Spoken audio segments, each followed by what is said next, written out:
plan. You get back what you put out, right? That's what it boiled down to. You know what I mean?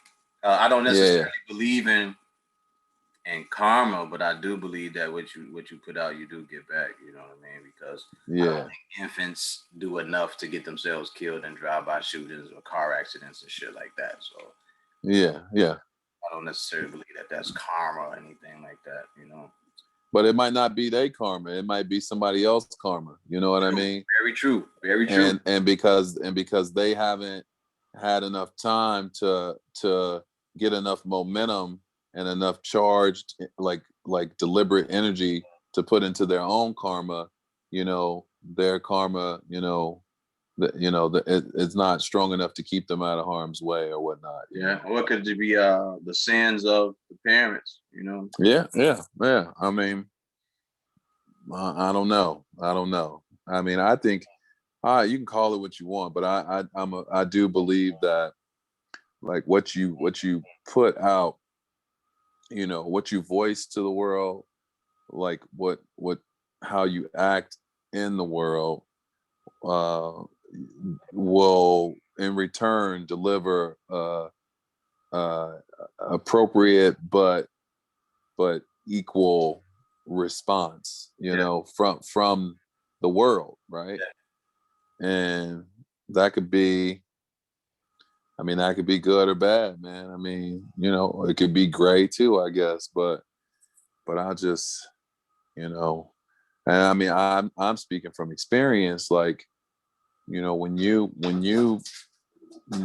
what you I keep saying you, but what I put out, I mean, I see it come back to me, in very real ways, and I have for years, man. And so I'm a believer. I mean, I'm a believer, because it's been reinforced again and again and again, and that includes like with the negativity,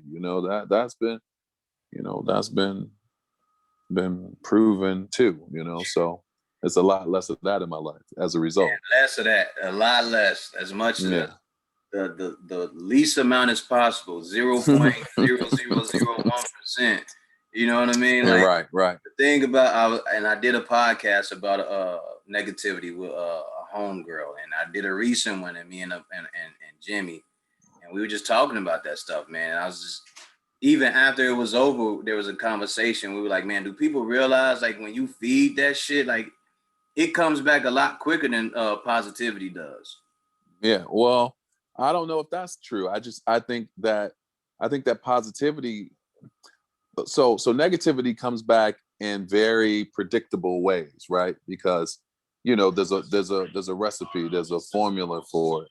But I think that positivity it never comes back how we want it to come back. No, it comes back how it's supposed to, for it to make sense in our life. Yeah.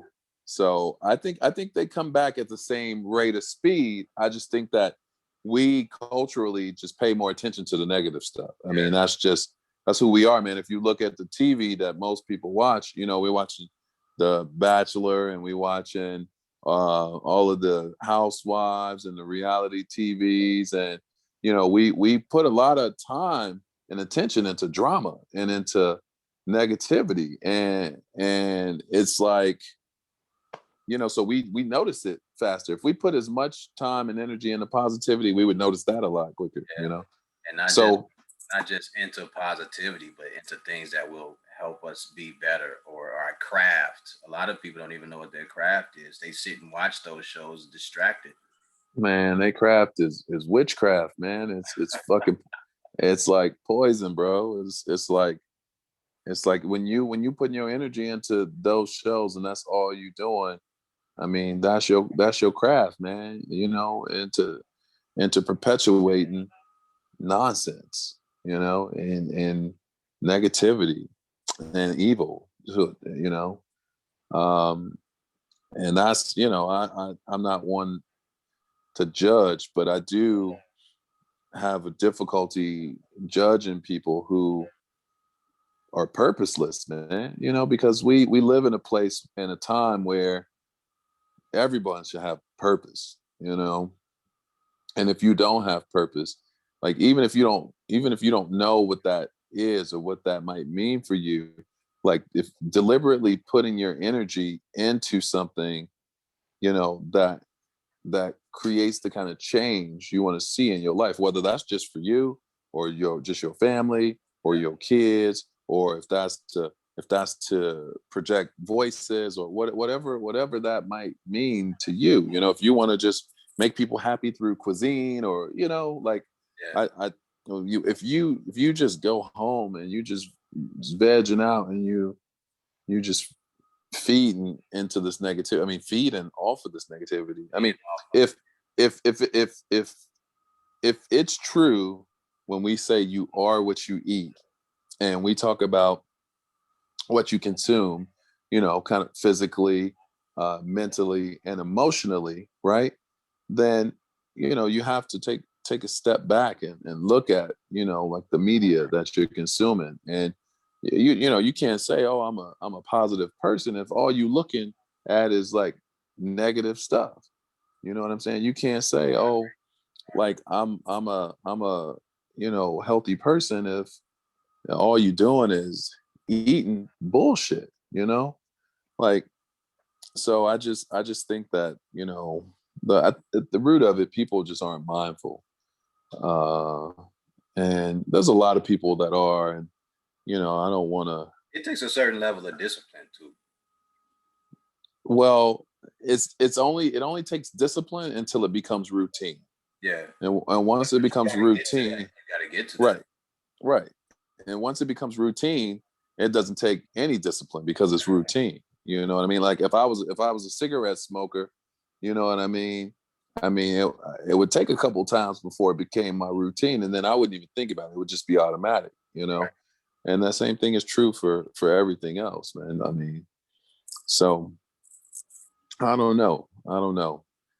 Maybe I'm wrong. I mean, I can be. I could be. I don't. I think it's spot on in one way or another, or we all may see it a different way, but we will all arrive at the same point when it comes to Yeah. stuff like that. Yeah. I'm a strong believer in positivity. Yeah. I think we've had this discussion. Coming from neighborhoods where it can easily just be violent all day, every day, or Right. seeing violence, whether you're on the bus, the train, you're at school, TV, the music, everything. Like it takes nothing for you to be a negative fucking person like that. I know that. Me and my little sister were talking about that. Was talking about that recently. I was like, do people understand? Like, I'm only calm like this because the other shit can get out and like just reap havoc. Like they don't get that. Like people are cool and they're welcoming in because there may be another part of them that they're trying not to let out, in certain cases. But it's something so beautiful, man, when I see the positive in so many things, and not just people, but just in the world. And when I'm doing this podcast, or when I'm looking at art, or when I'm searching for like different things to be motivational to me, it's like you find it everywhere. Like it's everywhere. Yeah. It's in It everything. is. And It is. just like that old movie, I think Stigmata, when I think the verse or something, or the notes the guy wrote, he said, God is in everything, not just in the church. And I feel like the same thing is for positivity. Like you don't have to go too far to find it. It's right there. It's just a mind state of recognizing and going, you know what? I need more of that and less of this. Yeah. Negativity, man, like you said, it's in the food, what you drink, what you eat, everything. Yeah. It's everywhere. And I'm not one of those guys who's big. What you watch and what you listen to. Yeah. I'm not one of those guys that just big on continuing that. Like I got a bunch of hip hop music that's full of negativity. I got a bunch of hip hop music that talks down about women and down about the homies or people, the ops, and all that stuff. Like that's easy to gravitate to because you're dealing with a situation where people just know what that generally is. But Yeah. You grew everybody, up in you close ain't killing, proximity to it. you ain't killing 100 people every day, bro. Like no one's doing that shit. No Yeah. one's doing that. Like no one's doing that, man. Like at some point, I know every rapper, every hustler, every gangbang in the world will say, "Yo, I don't even wish I was here. I wish I was on vacation. I knew what another country looked like. I wish I knew what another state looked like." And Right. you know what I'm saying? So there's positivity in all that, but it's just Yeah. I just think everybody arrives at it differently, you know, and it's just in their time, in their moment, you know, and in their lifestyle. And I hope that more people continue to get to it as we go. Yeah. Well, I feel like if you ain't on that arc right now,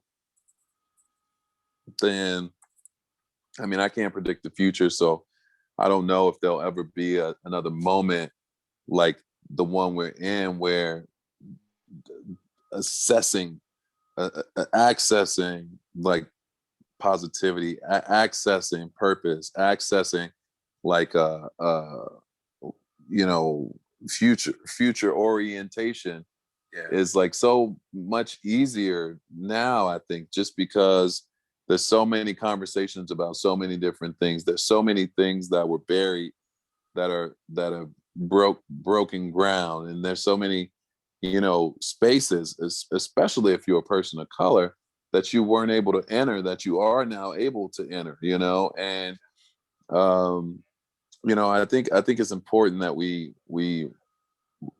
recognize that, and just try to be better people, man.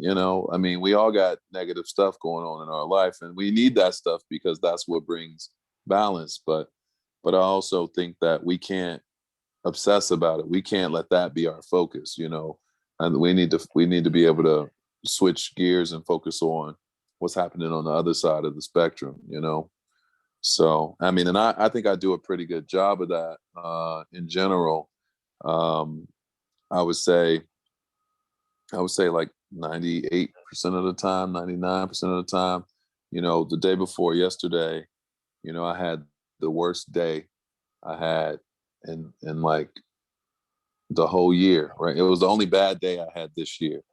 And it was a bad day because I didn't have the endurance to kind of like keep working through it. So it affected me, my mood and stuff. And I was like, okay, like I can take that one on the chin. This ain't an experience I have often.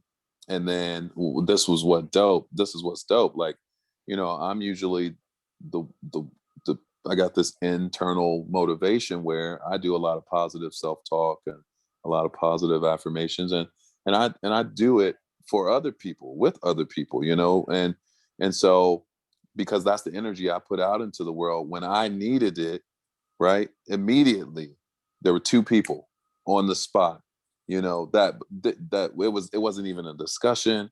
It wasn't even like some fake support. It wasn't, it was just like, well, what about this? What about that? What about that? Well, did you do something for yourself today? Well, what did you do? How did you feel?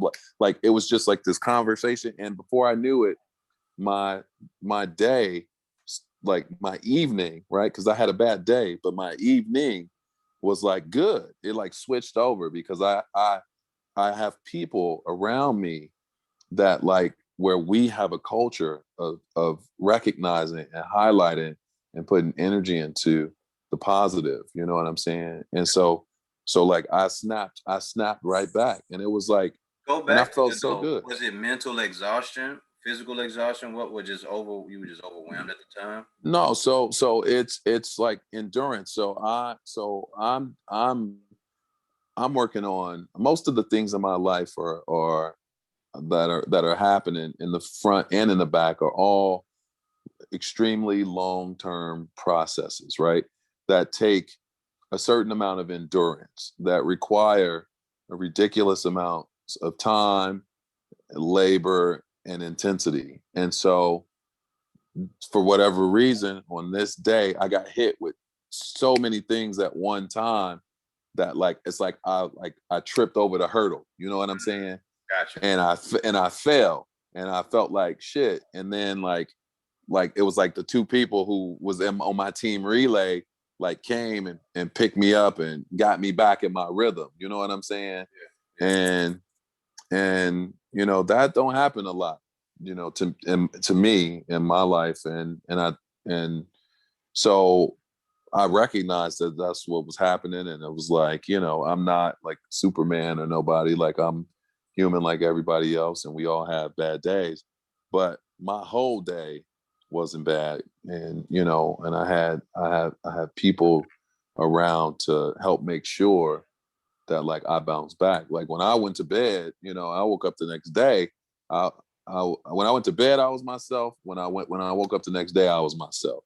And I started my day from scratch, you know. But it was like, if let's say it was the opposite, and you know, I'm promoting negativity, and I'm promoting division, and you know, and I'm just kind of siloed, and and then I have a bad day, and I'm upset, and I don't have anybody to help me. Then it just magnifies. It get worse because now I feel alone. I'm starting to feel buried. I'm starting to feel whatever it is. I guess some people would say depressed. I personally have never experienced depression, but you know, whatever that feeling is, you know, it's kind of in part due to what you have, what's kind of returning to you, right? Uh, so I don't know, man. I think it's a lot to say about that, about just good energy, man, good vibes, you know, instincts, whatever you want to call it, you know, like it's real, man. And Absolutely. I wholeheartedly believe that, man. And over the last, I guess, 10 years of me improving and changing the way things work for me and the people I'm around, I enjoy this space a lot more because yeah, I feel the peace, I feel the warmth, and I feel I can recognize the love from different people. You know, I can recognize the energy of people, like that inspiration. You know, that people like, yo, no, you should do that. You should do that. Even me doing this, like I said this before, I ain't want to do this shit. People was like, yo, you should do it. I'm like, no, I ain't cut out for that. And they was like, no, yeah, you should do it, bro. Like this would be something good for everybody. You know what I mean? Like yeah. you should do it. And I put it off for so long, and then one day it was just like, you know what?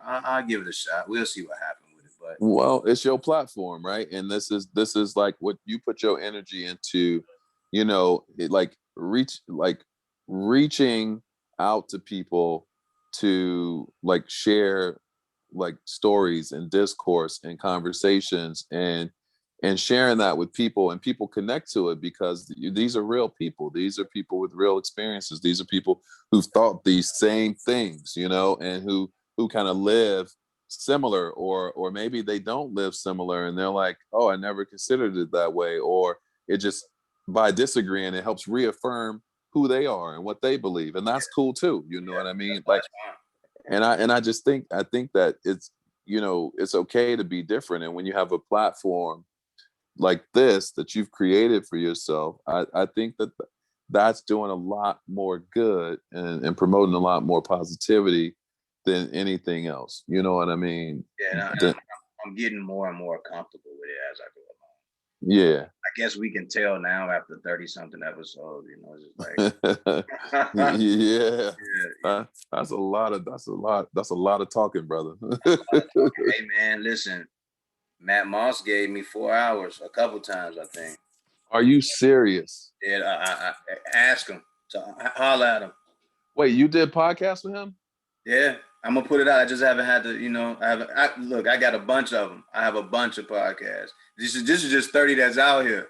I I I can't wait to hear his, because that dude, he's so dope, bro. He's so dope. Yo, listen, and salute to Matt Moss, because originally when we did the podcast, it was at the time when my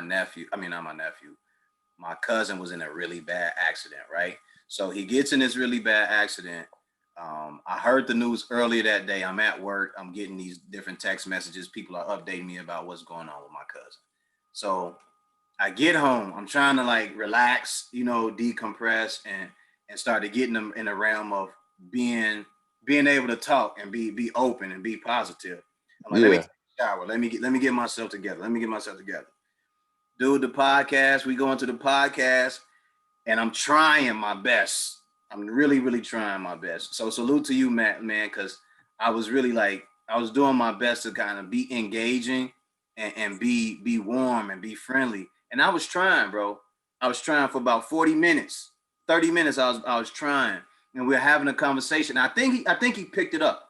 I think he picked it up like, yo, something wrong with Nuts, man. He not like, like he's not engaging with me enough. So I went to the room. And I was like, yo, we gotta do this. I paused it. I went in the room. I was like, yo, get yourself together, man. Drink some water, do whatever you gotta do. But this is what you want to do. He's in Japan. We're gonna do this. He's big time difference. He lent me his time. You can't. Yeah. You gotta be respectful.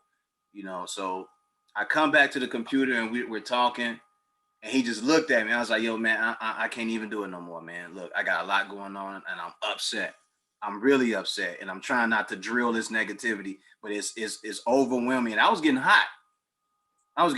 To the point like I really wanted to do something. So I told him what was going on, and he was like, man, bro, he's like, I knew it. He's like, I thought I did some shit, man. I was like, no, it ain't got nothing. He's like, I thought you were upset with me. I was like, no, man, you ain't did nothing. I said, Matt, you know enough about me to know that if you offended me, I would tell you. Right. I would tell you. That would be the first thing I would do is like, yo, I ain't fucking with you right now, bro. You know what I mean? Like, I told him everything that happened, and we got off, and I told him, please let me reschedule. I'm sorry for wasting your time, but this happened, and this is just, it's very random. Yeah.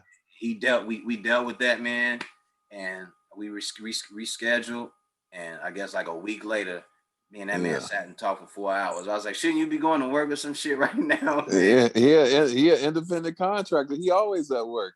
He worked on his own time. Yeah. And we sat and picked the shit, and he gave a lot of different views on a lot of different things, man. It was just I was appreciative of just not to, like, I like to hear the people tell that story, and like, he loves art. He loves hip hop. You know what I mean? These are things he fucking loves. And his views on Trump and shit like that. And I'm sitting there listening. I'm like, yo, I like this shit because I get to just hear him talk about what he's like, what he likes and the way he feels about it. I don't have to engage so much because he freely gives. You know what I mean? Yeah, it's true. Yeah. We Yeah. recorded a whole bunch of albums, bro. Yeah? Yeah, he ain't tell you nothing about the albums we recorded. I don't, man, it was 4 hours, bro. Man, they own pretty much every streaming platform, and there's a Bandcamp link. I'm gonna send, when I get off the phone with you, I'm gonna send you the link to the one on the Bandcamp, because that one's the one that's like a little bit harder to find. Okay. But man, yeah, man, we recorded full-length projects. We went on tour, like overseas, all kind of shit. Yeah, like, dude, that shit was dope. That was dope. We started recording in like 99, maybe 2000, something like that. Okay. And we recorded our last project in 2012. You know what I mean? So we was getting it for a minute. We recorded 2 projects in New York. We recorded 3 projects in New York. And we recorded a lot in Memphis. All of the stuff leading up to the real projects we recorded in Memphis. And I remember going out to Miami with that dude. I met Salt from not Salt Pepper from Salt and Pepper, and like I got a crazy story about her, but like it was just like it was cool, man. Like it was cool. Stayed with him and his mom. I worked. She like do interior design, so we like worked for her for a few days, and she paid us. And we was in this dude's house that was just so fresh, man. And like, I mean, it was I got so many great memories with that guy. Like he's an original. He's an original. Yeah. That's one of my best friends for sure, man. We lived together for a long time too. Yeah. So yeah, he was like, he did all the cooking. I mean, that dude's like, he might as well, if he wasn't an artist, he was gonna be a chef, because he could throw down, bro. Like for real. That's a gifted fucking dude. You and him, y'all too highly gifted. I swear to God, for anybody that's listening, these are some gifted motherfuckers, man. Mike know how to make paper out of anything. You leave a couch somewhere, he'll go turn that shit into paper. I'm dead serious. This is not a joke. He know how to turn anything into paper. Yeah. Leave jeans around him and you tell him like them. If he can't fit them, them shit's gonna be paper. Yeah, we could do that. We could do that. Using that shit for copying and all type of shit. They're real. Yep. Talented motherfuckers. That's funny, man. I can't believe you remember that. That's funny. Yeah, some motherfuckers. Because like I was looking, I remember when they first introduced me to you when I was at MCA. You know what I mean? It was like, well, you may relate to him a lot more because I'm from Chicago. Yeah, from Chicago. We went to the same school. We had Baker. Yeah, right? Yeah. You were telling me, he's like, yo, he's like, you have to find out what it is that you want to do. He said, you may not find it right away because everybody doesn't. You know, he said, and I think you said, I'm still finding out what it is I like to do. He said, and I'm doing this, I'm doing that. I do basket weaving. I fuck with sculptures. Yeah. I'm like, what? Everything, how the bro. fuck do you have times like, man, I don't have a major. Like, I don't know what it is that suits me yet.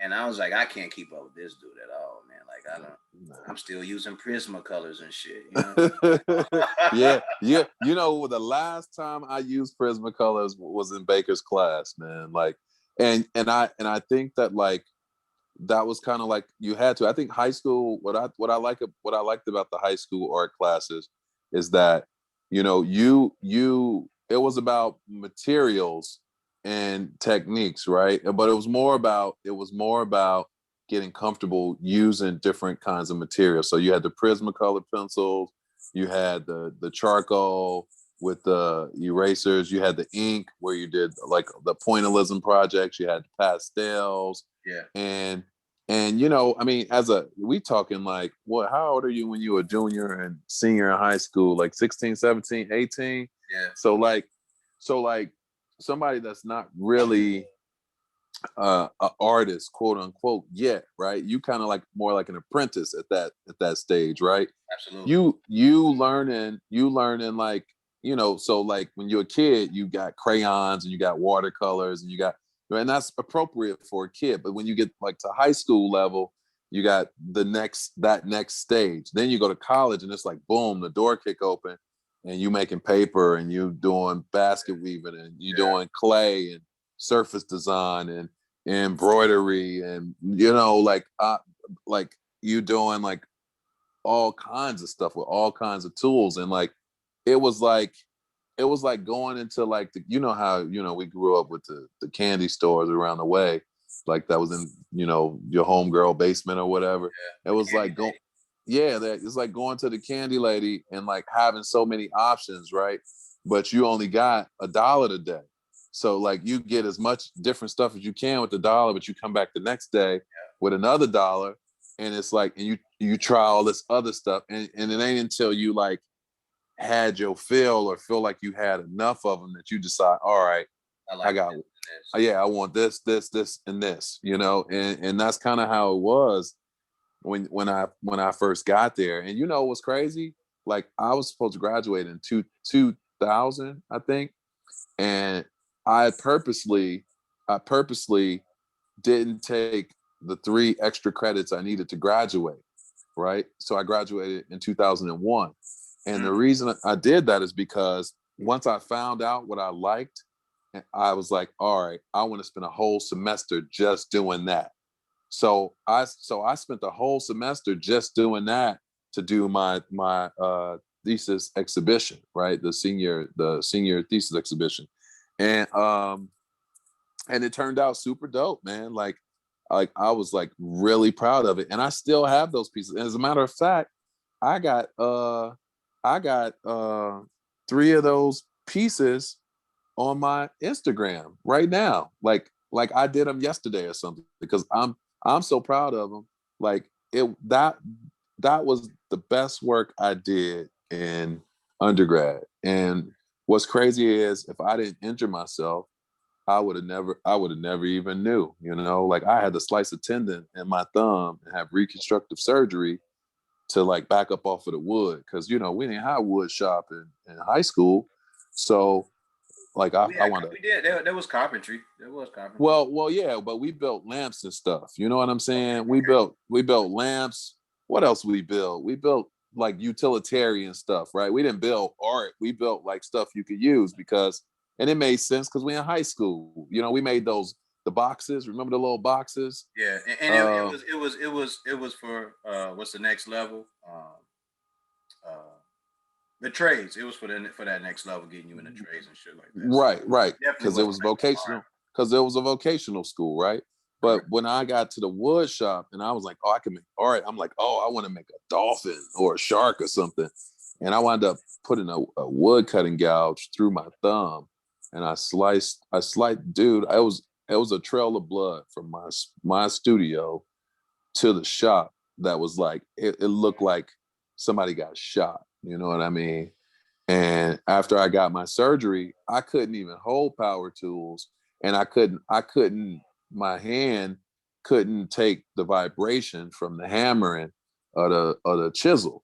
So I had to switch it all up. And my teacher was like, you know what? I think you should play with this. And he brought in like a handful of linoleum. And I was like, what you want me to do with this? And he's like, yeah, you can just weave it. He's like, look. So he showed me how to make a corner, right?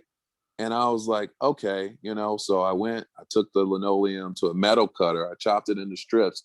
And that's how I started getting into weaving, right? I got into weaving, and it was great because it was like physical therapy for my thumb, kind of, you know what I mean? And then he was like, all right, he's like, you're doing pretty good with that. He's like, let me show you this other way to make this corner, right? So he showed me another way to make the corner. And then after that, it was a wrap, bro. He couldn't show me nothing else. Like I was teaching myself, and like I was making these big, these, they was huge, man. They was huge. And I just felt so competent, and so secure. And it was sculpture still. It was just soft sculpture, and it was organic. And honestly, it was like more my speed than the wood and all of that stuff, So like I got into that, and it just took me down this path of using like these, recycled or reclaimed materials, the plastics and like the plastic baling straps and the cardboards and that sort of thing. And man, I had an endless supply, and I made really beautiful pieces. I thought they were beautiful. I mean, I got an A in the class because I probably spent more time in my studio than anybody that I know. You know what I'm saying? Um, and I mean, because we had 24 access. That's back when we had 24-hour access. I remember when I got there, if you weren't in one area, you was in another. Yeah, bro. And I was always there though. I was always there, and I was always working. And it was like, and it was fun because it was a cohort. It was so many of us, and it was like the whole world was there. It was so many different people. Even like it was interesting because you and I, we're from the same place. We had the same teacher. We went to the same school, but the other people, like the other 7 people who looked like us, was just as diverse as the people that was from Asia that was there, because they was from down south. They was from different cities in the Midwest. They were from all over. Yeah. And although we share like this common like culture, like there was some things that, were like different about them too. So I just felt like, that woke me up to like what the world might be like, and it created this curiosity that I didn't have before coming there, And I remember meeting Vitus in Kenya, and them they had another conversation with me too. And I was like, okay, I can fuck with these guys. Yeah. Because then it became a situation where it was relatable. Like, all right, they know where I am, and they're asking me to perform. Like, do something, find what it is that you like to do, and excel at that shit. But them being able to tell, like, yo, you gonna go through some of the same stuff that we went through, man. But you just fight through that shit. Like you ain't the only one. Like you are not the only one here doing the same thing. Like we had to deal with the same shit. Yeah. And from meeting them, then I meet everybody else around. And it's just like, bro, everybody they think we all the same, and we not. Like we all see the world in this different way through art. And then when I'm looking at the way you do art and the way Vitus do art, and the others that were like us, that way that they just do the art, it was just like, yo, this is dope in itself, because now I get to see how each person sees things, whether they're painting a sculpture, doing wood cutting, whatever it was, basket weaving, welding, whatever it might have been. You get to see the way that they put things together and how they think about the world or the way they view art. Yeah. And it was super dope to see that, man. And for me, it was the same thing. It was like, okay, the world ain't just like Chicago is just not it. Like Yeah. that's the least bit of anything in my life. Yeah. But that's all I knew before I got there, you know? Yeah. Yeah. And I will say this, man. All I knew was that my family in the South and some bullshit.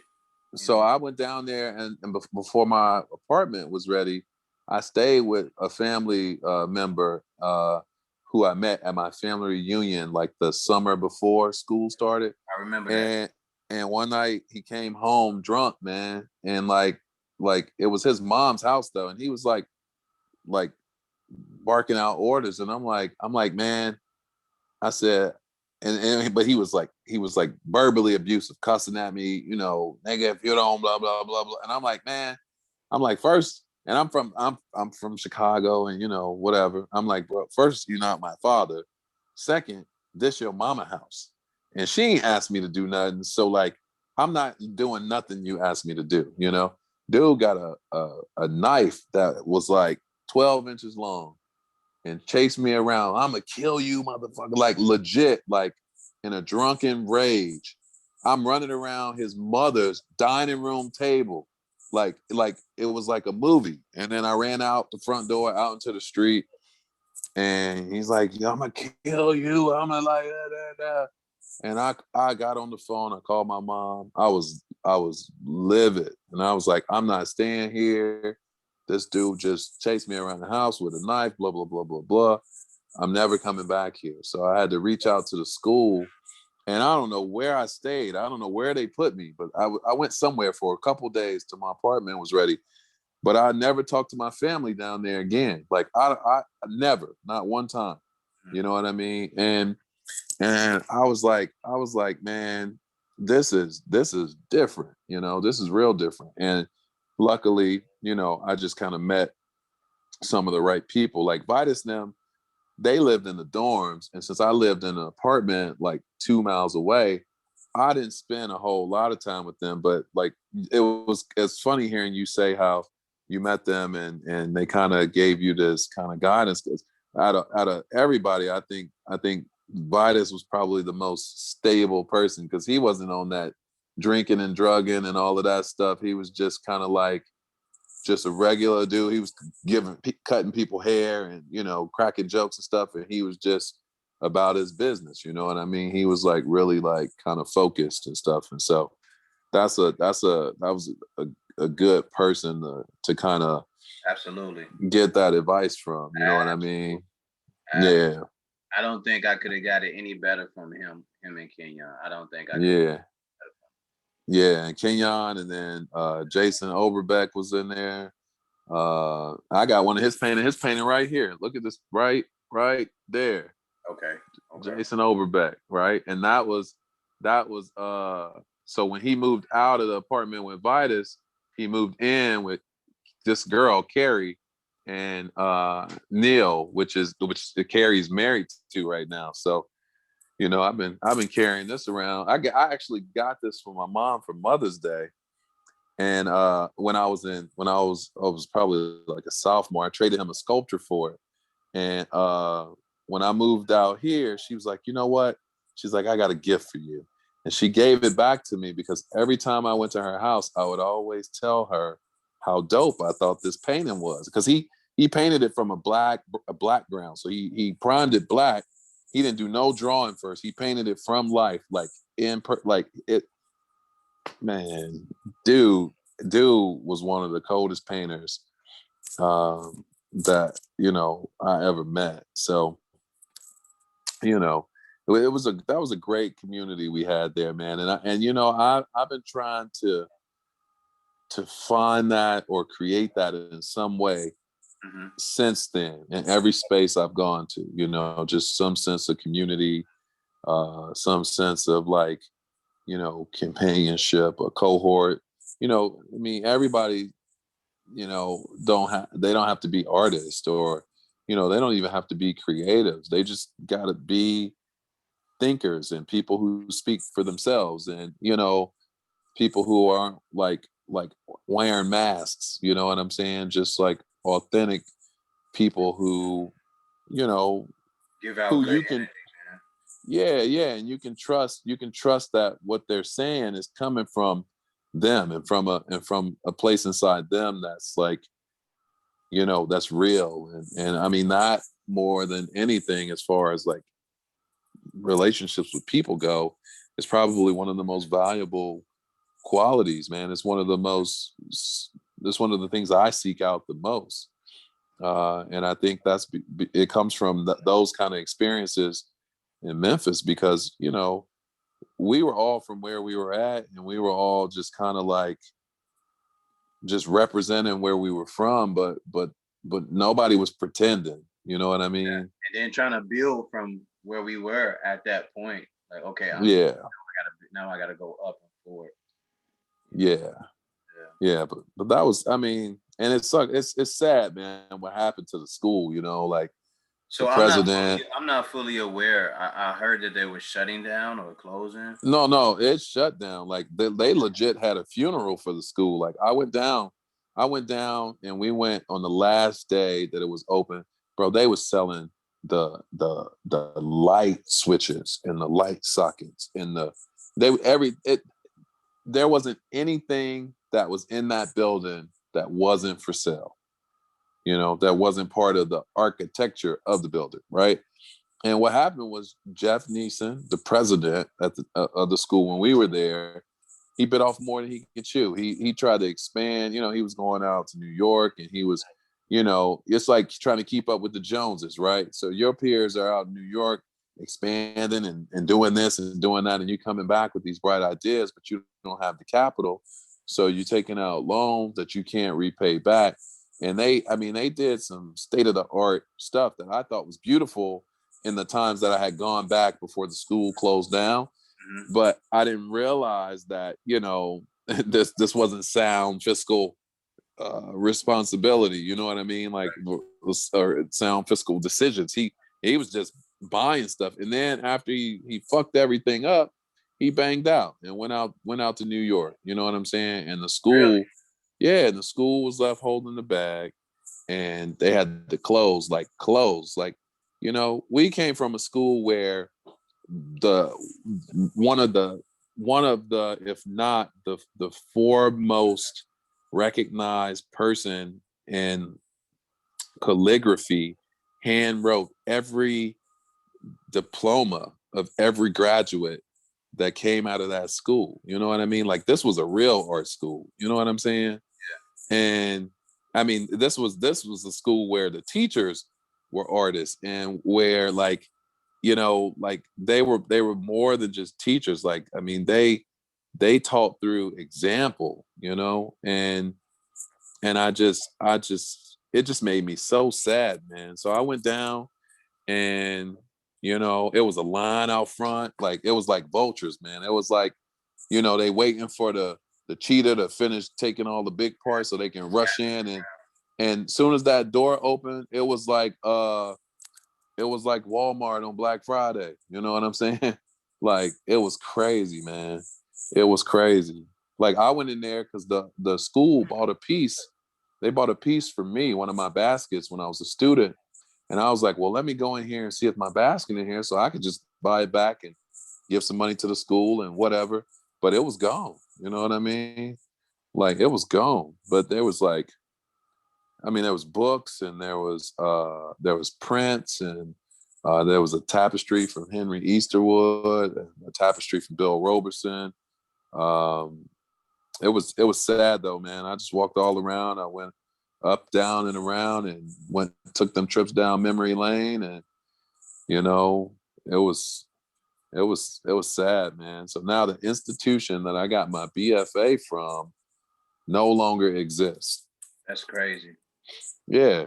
So That's does that mean crazy. does that mean I'm unaccredited now? Does that mean does, Yeah, I was does gonna that ask, like, so what do they say about your your degrees and everything. Well, I think now that I think I'm established enough now where, you know, where I went to school doesn't matter. Like if I was trying to get a 9 to 5 or something and they needed to see a bachelor's degree or whatever, then maybe, but that's not my path. You know what I'm saying? Like I'm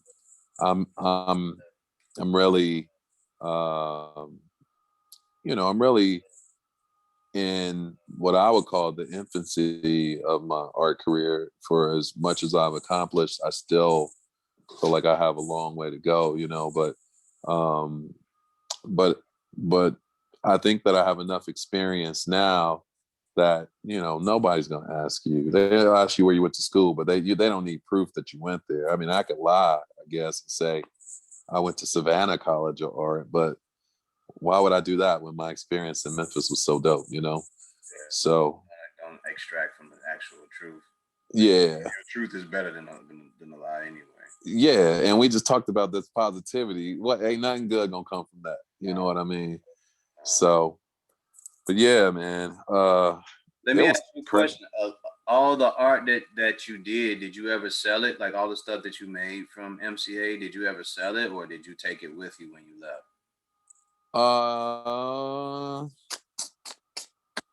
You know what's funny is I never sold. The only work of art that I sold while I was in undergrad was one of the images I made from Horn Island.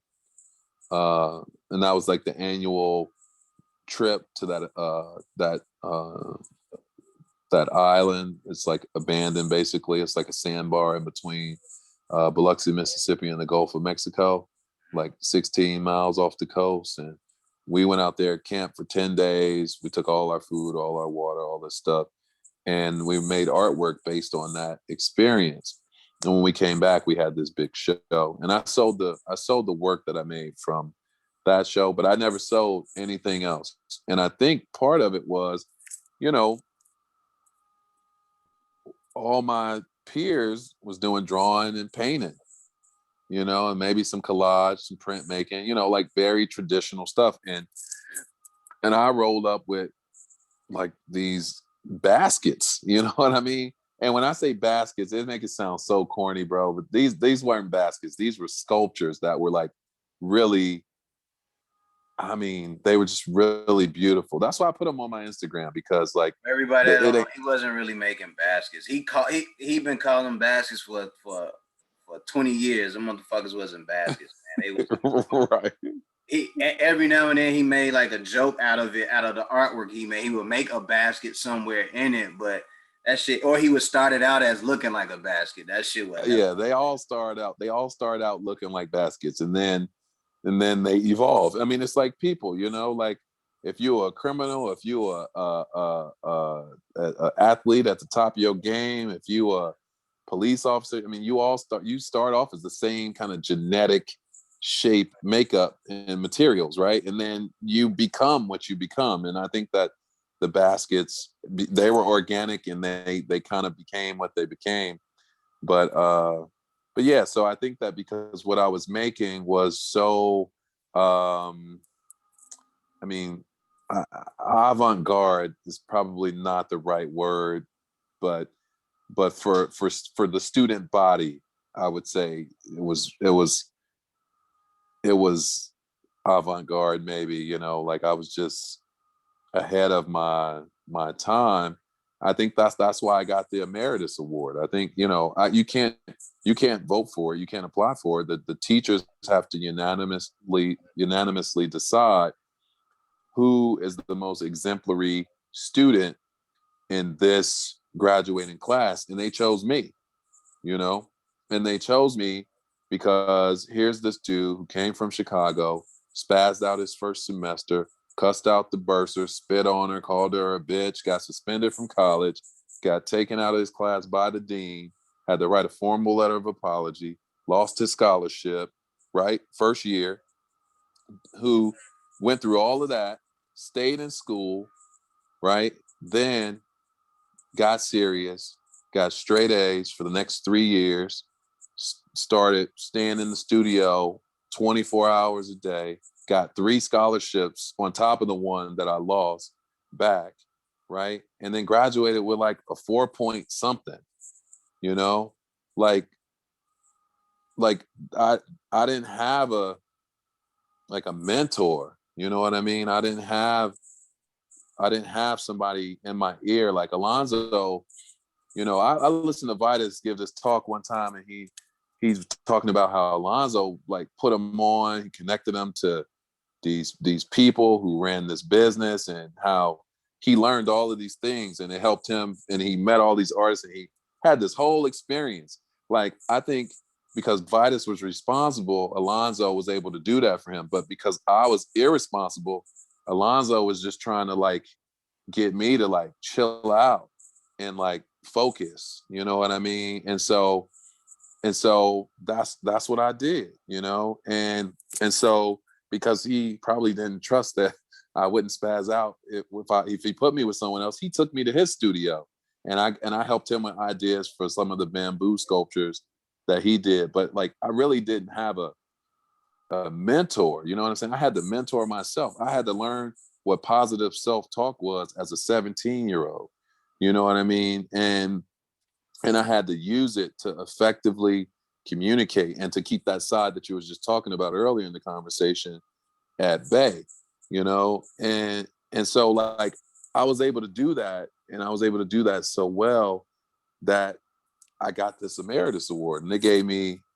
what, $1,200 or something when I graduated. And I took it. I flew to Poland for 3 weeks, and I went, I went all over Poland. I went to Slovakia. I went to the Czech Republic, and I went somewhere else. But like, and then I came back and gave a lecture at the school, but like that, I feel like college saved my life in a lot of ways, man. And it definitely changed my life. And, all of that weird stuff that I was doing with all of those materials, I mean, I'm still doing. Like right now, most people are responding to the paintings because to average people, and by average people, I mean people who aren't in the art scene or the art world, drawing and painting is like art, and so I could see why they respond to the paintings. I mean, granted, what I'm painting too is kind of provocative, but like the all that material stuff, the plastics and the cardboard and the basketry, that stuff, it's not gone anywhere. It's just fun. It's showing up in different spaces and in different places, and it's much more professional now. You know what I mean? Like, I was doing tape drawings and stuff like that, and I'm still using tape now. I'm just using $60 a roll retro reflective tape, like, and it's what I'm producing is more kind of concise. But like, I think that just getting injured and finding these materials and just a different way to describe, the world that I see, really kind of put me in this place where I'm at now. Now, of course, like I sell stuff, and I've sold stuff, and that's never going to be an issue, I don't think. I hope not. But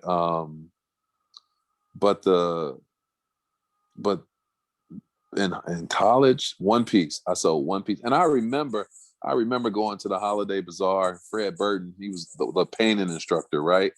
He would do these wood cutouts of like animals, and he would just do like all of this paint, texture, design, decorative kind of stuff, and he would sell them all.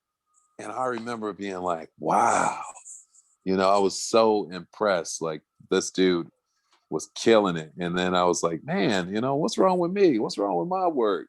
And but now it's like, I make these paintings, and I don't make the paintings to sell, right? So if someone commissions me and they say, hey, I got $1,500, I want you to do something, cool. I got these ideas in my sketchbook that I have identified by price point, right?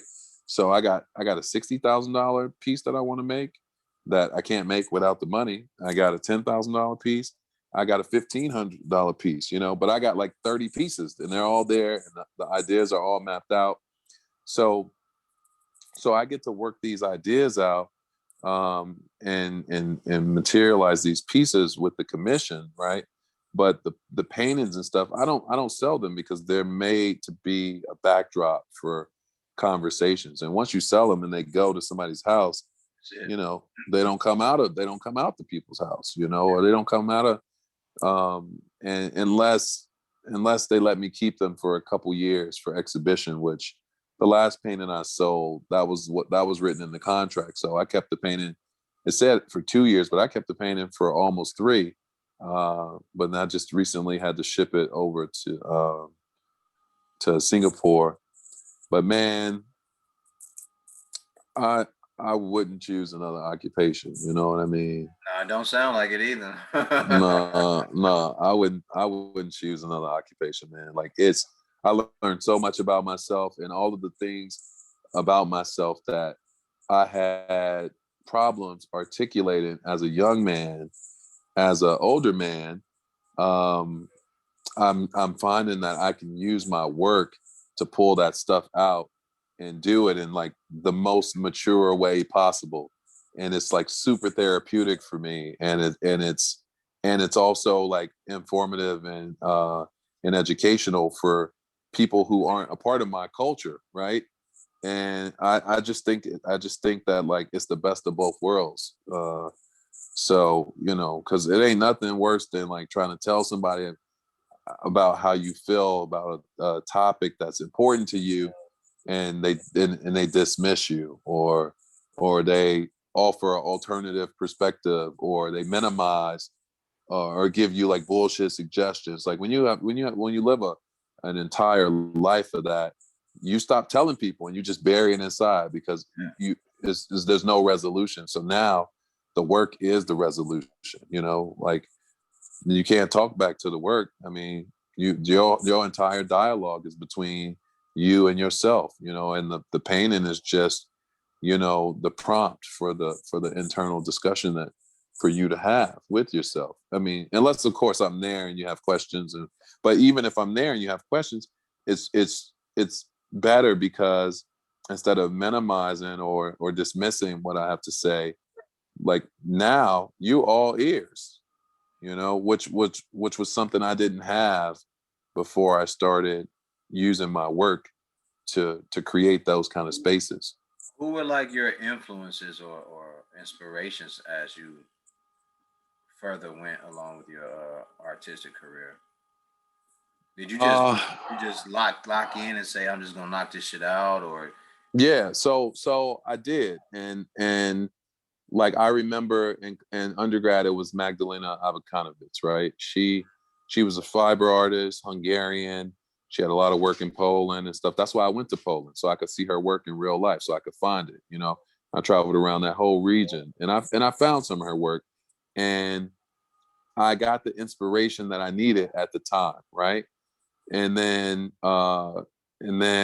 after that, I mean, the only other artist, I mean, I haven't really had any artists inspire me after that, like, because I don't look at a whole lot of artists' work because I don't want me to go from liking something to seeing that what I like about someone else's work in my work, So like I remember in 2015, I was here in Cincinnati. I was at the Contemporary Art Center. I went to see a show that Titus Kafour was doing. And, young Black guy. And he had this show where he did these line drawings of like all the Black men who had gotten killed by police. And he would combine 2 of their faces, right, in pencil. So it would be 2 outlines of the 2 of the, and he did a couple of those. And then he had this installation that I thought was terrible, actually. And it just seemed like he just kind of threw it together. And I looked at like I looked at the person I came to the show with, and I was like, I could do this. And at the time, I was just not making any work. You know, I probably hadn't made work in three years. I was like, I could do this. Wait.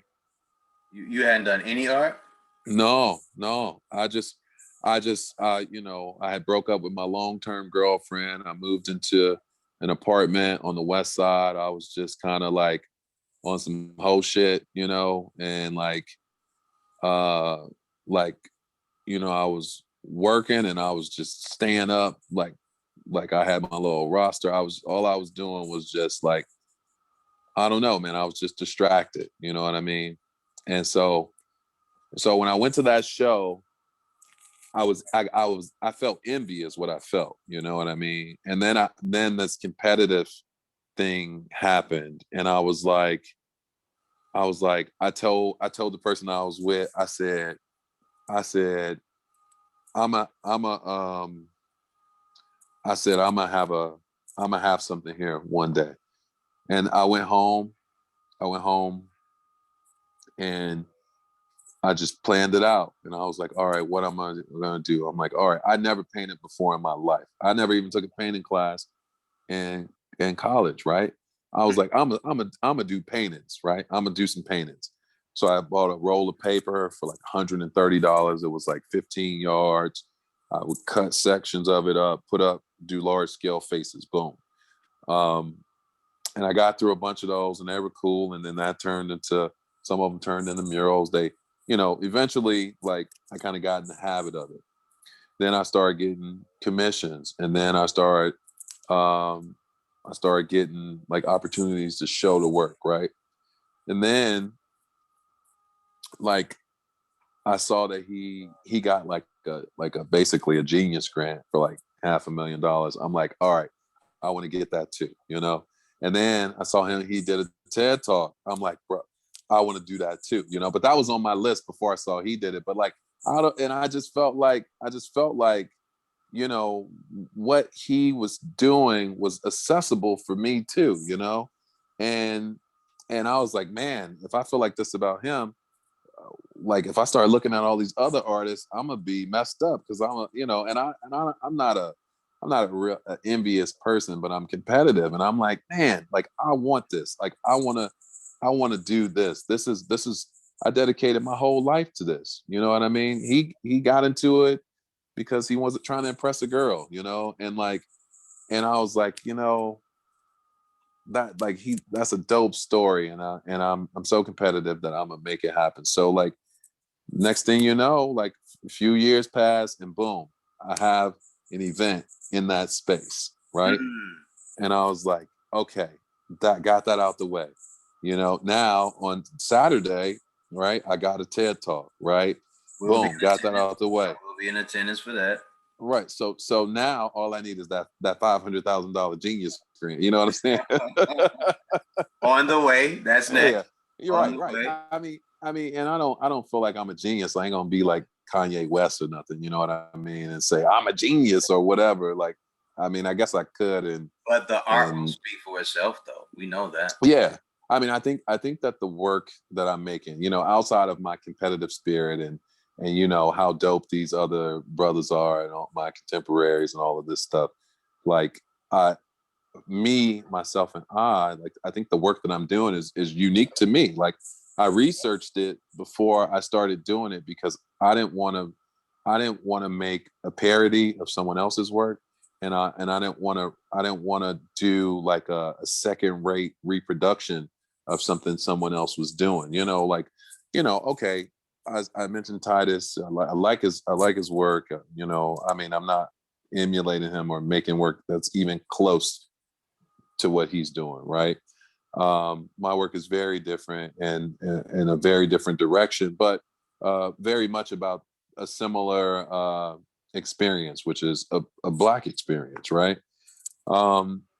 Except like I paint white people as like white monkeys, and I place Black men in scenarios with these monkeys that tell stories about like right now, about today, and I think that, it's going to take, I guess it just I need to get enough of these kinds of paintings and enough of these stories depicted like on wax, right?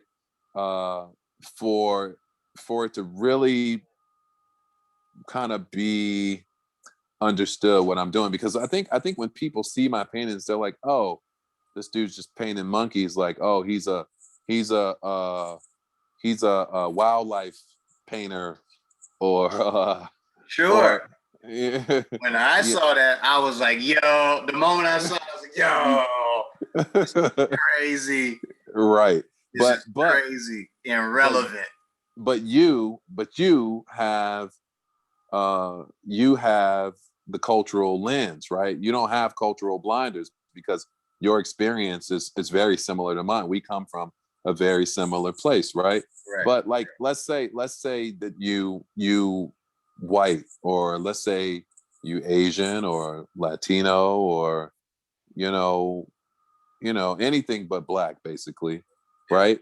When you see this painting, I mean, do you really understand what's going on here? I mean, you see this black dude, and you see these monkeys, but I don't think that they understand the shorthand. You know what I mean? And maybe I showed it to one person, but because he fucked with the culture so heavy, he got it immediately. He's like, yo, this is dope. I was like, do you know what you're looking at? And he was like, there's a lot of people who get it, right? Don't get me wrong. A lot of people get it, but I think that it really does go over people's heads, and so I think I just need to. I don't want to keep painting, because we just talked about weaving baskets and doing all this other stuff, and I just got super excited about that. Compare the inflection in my voice when I was talking about that to when I'm talking about this, right? And that fucking paint is that those paintings are dope, though, man. Yeah, and I feel you, but that's not my twist. You know what I'm saying? I'm doing it because the psychology of it, and because of the therapeutic applications, and because of the conversations that I'm trying to have. But like, I would love to, ultimately get to a place where, I can do what I want. Someone invites me somewhere and say, hey, this is the space. What do you envision for it? And I open my sketchbook, and I look at my 3,000, like, concepts in here, and I say, oh, this one would work perfect for this space. And, and this is how much, it would cost, And so, I mean, ultimately that's where I'd like to get. But, I'm a, if it takes the monkey paintings to get me a genius grant, then I'm gonna keep painting them, until I get my genius grant. I don't know what it is you're gonna do, but you on the right track. I know that much, man. I showed it to some people. I was like, oh, this person ain't gonna get it. So I just like, hey, check this out. Oh, that's nice. I looked at him like, yep. You have no idea. This is how you kind of just view everything then. Like, oh, right. Why did that happen? Or, oh, that just happened. Yeah.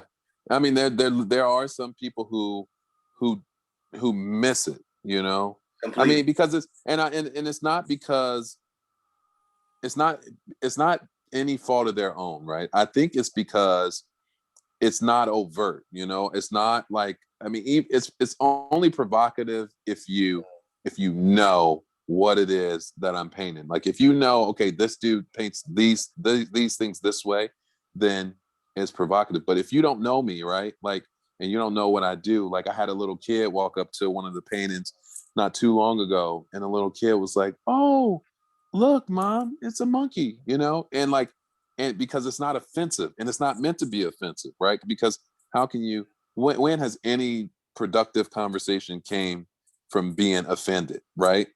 So I have to really be careful and work in this space where, I'm being thoughtful about what I'm doing, because it's not about, revenge, and it's not about humiliation. It's about discourse, and creating a visual framework to narrate, you know, what this discourse is, and people stay in that conversation as long as I talk, you know, as long as I'm willing to talk, which is a beautiful thing, you know. And I'm creating the kind of change. I'm doing like community impact sessions through painting when I talk about these things. So I think that like I think that that's fucking genius. You know what I mean? Like, just run me the check, bro. Just run me the check. You know. Hey, I salute it, man. Get that man that check. Stop playing with him. After this TED talk, like, let's get this man this check and stop playing with him, man. We got work to do out here. That's right. That's right. Yeah. But I, you know, I can't say that I enjoy painting this stuff, man, because what I'm digging into a well of trauma. I'm digging into a well of muck and yucky feelings. What ignited the feeling to make you want to do that, the painting? Because it's a 3-panel piece. Yeah. So this, I mean, but this piece, this 3-panel, like kind of allegory about this. I mean, it's about the art auction, right? Like, you know, it's like the same names at the art auction. You know, you got the big name artists, the Candy Wileys and the Basquiats, and you know, the just the same names, right? So the Amy Sherolds and stuff like that, and even like Glenn Ligon, like I mean, it's so many like dope artists, but like it's like artists who have like high stock, and I just started thinking about how, like, you know, the Mandingos, you know, like they like the Mandingos of the black arts, right? Like they're the ones that get shown off, and they're the ones that have, like, you know, the seeds that you know you want to spread, and you can make a whole lot of money from having them, from owning them, right? And so when I started thinking about the art auction, I started thinking about how the activity of auctioning hasn't really changed much for Black people, like in except for the fact that instead of, you know, auctioning their bodies for labor, we're auctioning the byproduct of their actual physical labor, you know. And it's like, you know, maybe part of that, you know, that is that envy thing, you know. I got the green light, so, you know, there it is. But like maybe it's like, oh, you know, maybe subconsciously I want to be a part of that, and I want to see my painting sell for $14 million or something. But like I you know, it bothered me. It came from a place of discomfort where I was like kind of put off by it. And I know it doesn't just happen to Black artists, but I'm Black, so I'm really only paying attention to the Black artists because, you know, like I get to measure the potential for myself based on the people who look like me. Now, okay, I can always exceed, you know, the cap for whoever is the most successful African American artist or African artist or Black artist, but you know, we do a lot of benchmarking culturally by seeing other people do it. Like if I'm in business and I see a brother who's a VP or president or CEO or whatever, you know, I know that I can be that. You know what I mean? I know that there's a space for me to become that. If I see brothers playing at the highest level in the NFL or the NBA, I know that I can be that. There's a potentially a space for me there, you know. And so the same thing is true for the arts, man. You got some MVPs, you know, like Titus and the Candies and the Amy's and all of these artists, you know, even some of the like the older artists, you know, the Faith Ringolds and, you know, all of that, her whole generation, you know, and, you know, Kara Walker, and I mean these are people who are like rock stars. Hank Willis, like, I mean, they're just killing it, man. And it's like, bro, like, yeah, like I love that. Like I love to see that.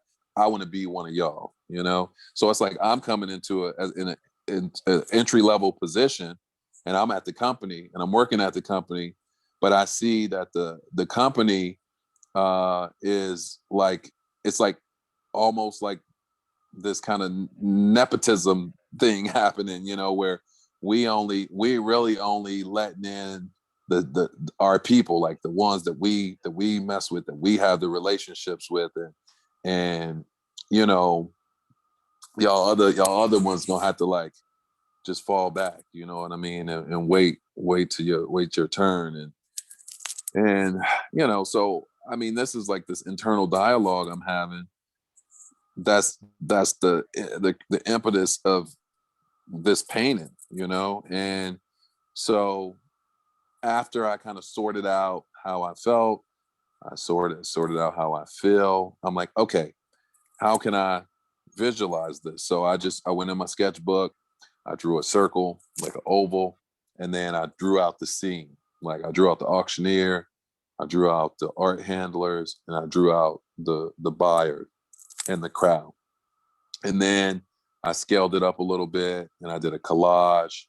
I found some Sotheby's images and some frames and I collaged them all together.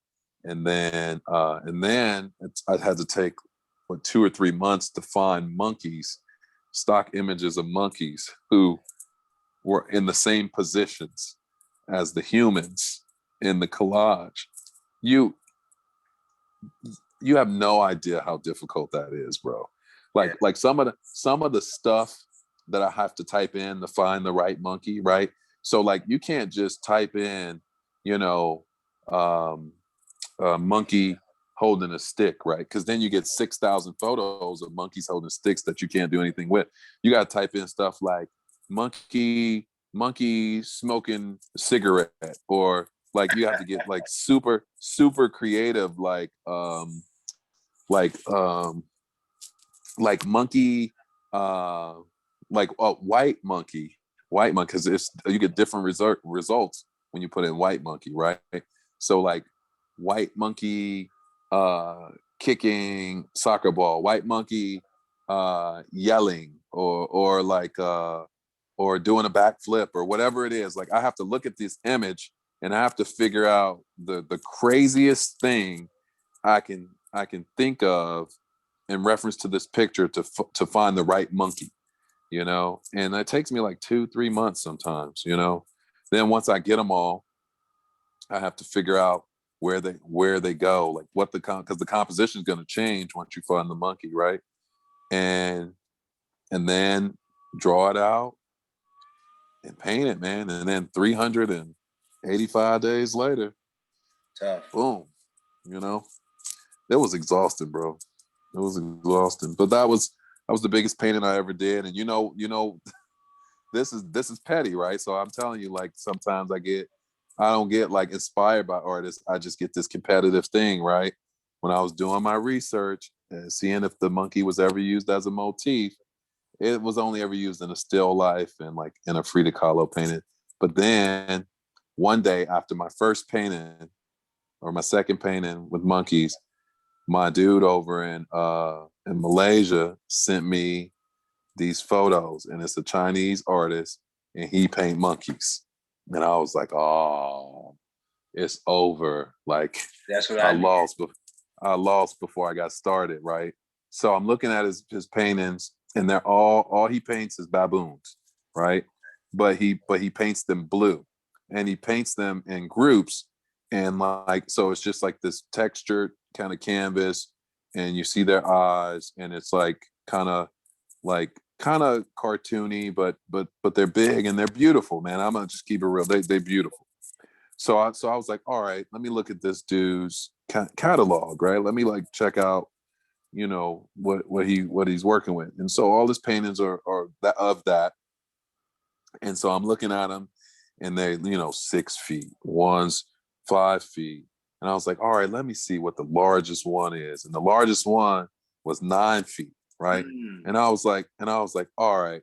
And it was like a dick measuring contest, like for real. I'm like, all right, I'm gonna do a 12-foot one. right? I'm like, I'm gonna do a 12-foot one. I mean, it was just the most like like like just ambiguous number. Like it had no relevance to, I just wanted mine to be bigger.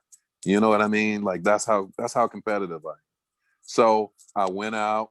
I couldn't to get a custom canvas built that tall. First of all, it wouldn't have fit in my current space. I'm moving now, so it'll fit in my new space, but it wouldn't have fit in this space, right? So I was like, kind of like butt hurt, before I moved.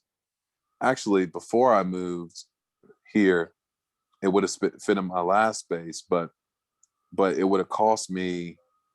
It would have cost me way too much money to make, right? So I was like, all right, what if I did 3 panels? At first, I wanted to do 4, but I was like, what if I do 3 panels, and each panel has the each character on it, right? So you got the master, the overseer, and the auctioneer, right? So I got 3 canvases that were 4 by 5 feet each. I put them together, and it was 12 feet by 5 feet, and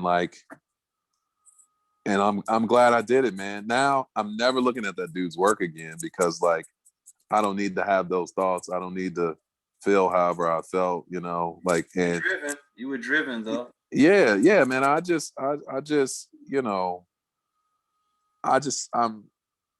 use other artists. I guess that is inspiration, because I use them as a springboard to be better, not better than them, but better than the last thing that I did. I went from, I saw this artist do this thing, this show, and I went from not painting in 3 years to having 3 museum shows in the last, 2 years, like, I mean, all because I went to that show. If I didn't go to that show, who knows what would have happened, So he like got the wheels turning, and he got me inspired, I mean, that's really what that was. If we calling a spade, right? Yeah. I mean, that's probably a racist statement, so I'll probably never say that again. But if we calling a fish, let's call a fish, right? But I say it, calling a spade. Yeah, you just laying out your hand. A spade is a spade. And then this dude, after I started this series, he's painting blue monkeys. I'm painting white monkeys. His series, the philosophy behind it is nothing like what my work is about. So I wasn't concerned there, but it was the size. So I'm like, all right. I know my dick bigger than his in real life. So. With those pictures though, man. Yeah. I mean, because it's real, man. I'm not just like, so I told myself that I didn't want to be the it's enough Black artists who are painting about the past. You got Black artists who basically are like replace whiteness with Blackness, and in those paintings you got Black artists who talk about the erasure of Black people and make work that brings them to the forefront. You got Black people that talk about historical trauma of the past and address it that way. And it's a lot of us doing that to different degrees, right? And that's a niche that a lot of people are comfortable working in. But my work, because I work with kids, a lot, my work is about right now, and what I'm seeing right now, what I'm hearing right now, what I'm experiencing right now, like in the culture. But I've seen a lot of things change, and I'm not one of those dudes that's like, as they say, every generation is like, those young kids, they I'm not one of those dudes. I think that what I'm seeing is a departure from, a stable culture, because of some of the long lasting effects of the past. So what I do is I present like what I see right now, and it's anchored in the past, but like the past is not depicted. The present is depicted, and what I have to say about the piece, if there's ever a conversation around it, is got some anchor points in the past that inform what people are seeing right now. So I very much work in the contemporary sense of America, the America of the 21st century. And I think that there are a lot of artists that are doing that too. Particularly some of the LGBT Q artists, and some of the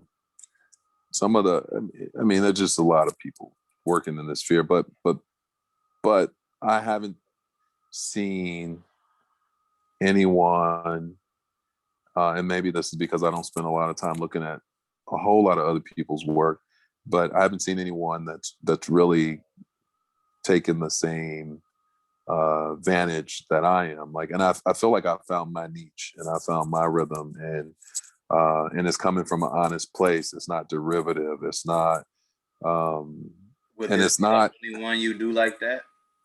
I'm sorry. Will this be the only one that you do like that? I mean, like what? As far as painting, because.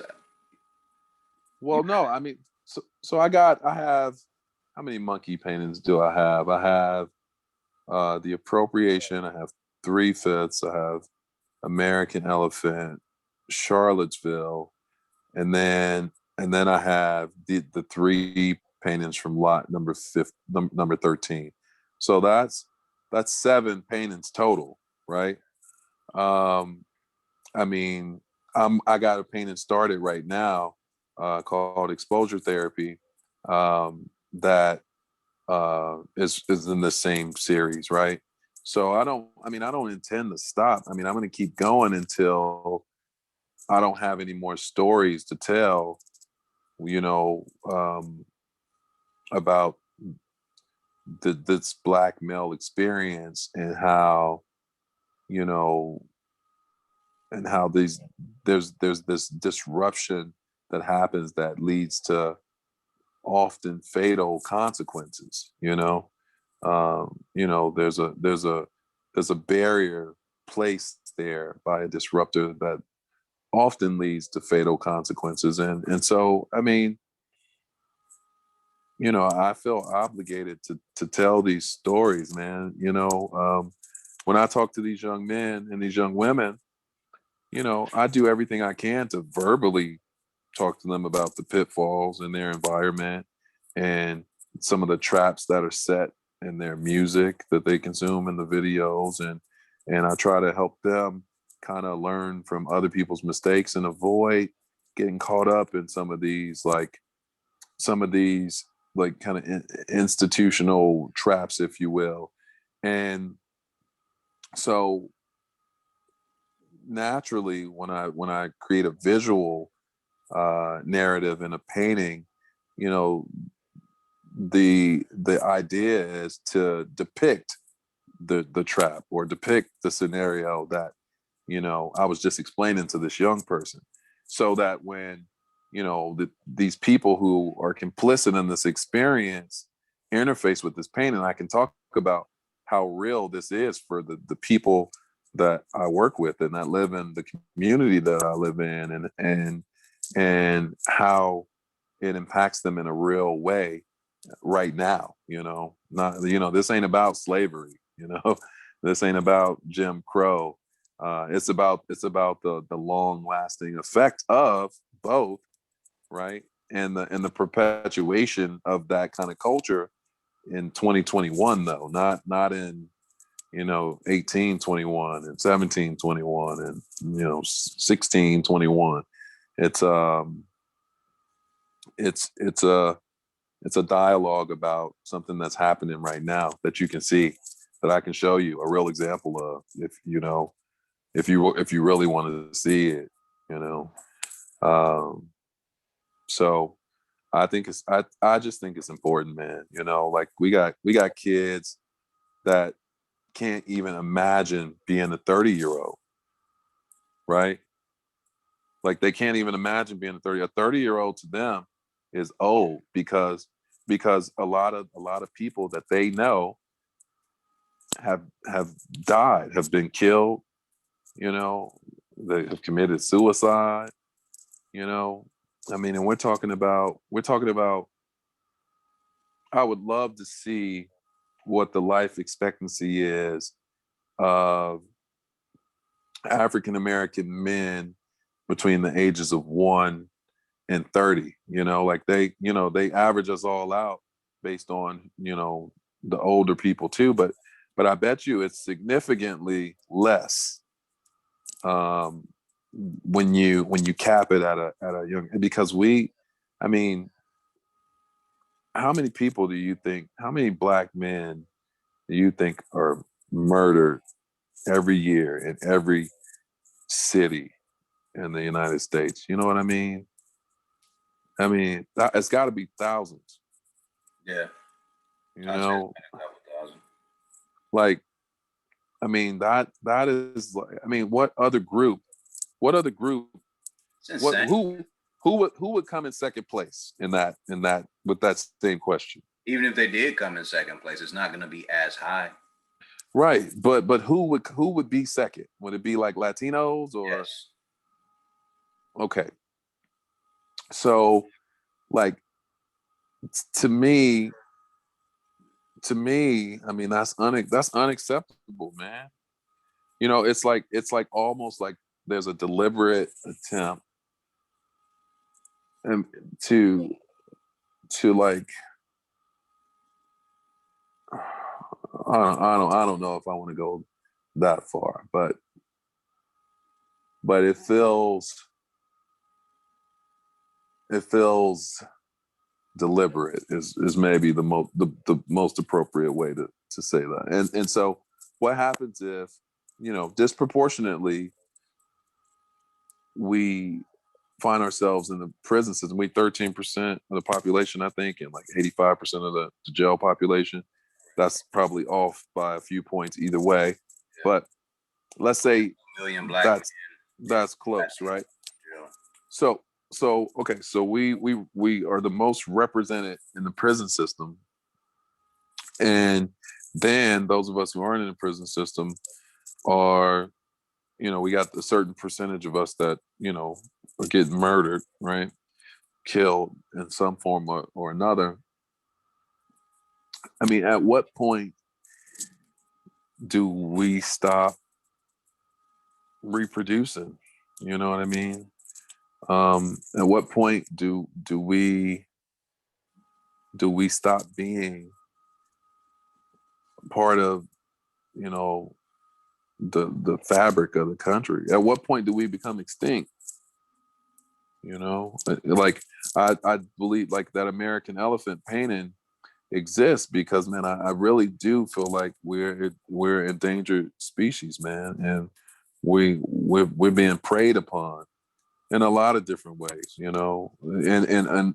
that predator is making money off of us, in every iteration of that act of preying on us, and I mean, through the use of our culture, through the perpetuation of stereotypes that put us in, these systems where they make money, billions of dollars. I mean, it's just like everything we touch makes someone else millions of dollars, but it effectively ends our life. And so American Elephant was just kind of like that. I had this thought one day, like, man, like one day we gonna walk in the Field Museum or some natural museum, and instead of seeing, a Neanderthal or caveman in that diorama, there's gonna be a black man, and it scared me, man. I mean, like, Yeah, we tend to just land ourselves to destruction, and not purposefully. It's not like we're just going, oh yeah, let's just do it. It's something has been set in motion to keep us from. Well, it goes back to also what we consume. Our culture is not even safe to consume anymore for us because our culture has been hijacked. I don't think a lot of people realize how violent we've made it. Well, I don't know if we made it that way. I think that it's been perverted by the people who own and run the labels, and they take financially naive young people who don't know anybody. Like, so if you take 16-year-old me, who got kicked out of school and who cussed the lady out, spazzed out, and all of this, lost my scholarship, and I got all that anger inside of me, and you put me on a rap label and give me some jewelry and some cars and all that, and all I can talk is what I know, which ain't a whole lot, right? Then I don't know how I can be blamed for what I don't know. You know what I'm saying? All I know is I'm making this money, and so what happens is there's a whole bunch of other me's out there with similar experiences that get hooked on this message and see me, and they want to do the same thing, and somebody figured that out, and then they figured out that they can directly link this narrative and this rap to the potential acting on criminal inclinations that lead to incarceration. So they partnered up with the private prison system, and it's a feeder. Rap music is a feeder, to the prison system, man, Absolutely. And it's I don't know, man. Like I feel powerless, right? I mean, I'm gonna just keep it real. I feel powerless, and so because I feel powerless, what is within my power is to do some of the work that I do in the community, work with the kids, have these conversations, try to improve these outcomes, and make these images that are like my peaceful protest. That is, but it's more than a peaceful protest. It's more of like documentation of there's a mirror being held up showing you what I see and how clearly I see it. And there's no one who can tell me that truth, my truth is not the truth. I mean, You ever I had mean, experience when you're trying to explain that to someone who's outside of the culture, and it's just like talking to a wall?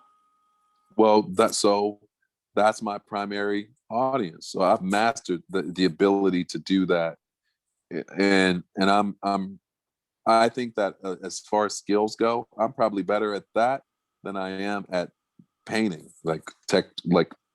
We're talking about technical skill, um, and I needed to learn how to do that. I needed to be able to do that. That's why I went to Memphis. You know what I mean? Like being around like all of those different kind of people, being around white people. I mean, how many white people you seen at CVS, bro? You know, like just like the English teacher, It was maybe Right. like 2 or 3 students. That was it. So, so, so I had to learn how to be culturally competent and communicate because they don't have to do that for us. They don't have to code switch or they don't have to adjust. They don't have to be around us for what they don't want to. But we live in a world that don't belong to us. So I learned that skill, and so a majority of the people who I talk to about this stuff are people who are outside of the culture, and I think that it's like good, man. It's productive. Like I never had anybody say I'm offended. And I mean, if they were, I wish that they did so we could kind of process that. But I never seen anyone grimace. I've never seen anybody turn red, or anything, like I think that there's this there's this curiosity, like, I see myself, I don't really agree with how I'm depicted, but what's this about? You know what I mean? And and I have an opportunity to really provide a perspective, education, and impart something on this person that they might not even be aware of, because the fact of the matter is the color of their skin doesn't produce barriers in their life. The they the only barriers that they experience are kind of self-erected. And so I've had some real productive conversations, man. I've had some people who have surprised me.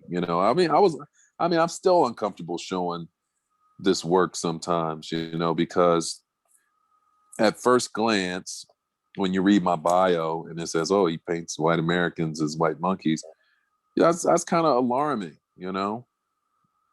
But when we sit down and we talk about this, like, it ain't about white people, This ain't about you. This is about me. This is about me. Even this painting, I did 3 panels, right? 144 inches long, 60 inches tall. The only part of a black person you see in this entire painting is 4 fingers.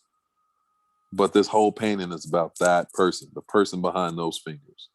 It's like 20 monkeys or however many monkeys it is, but it's not about the monkeys, It's about the person, and how,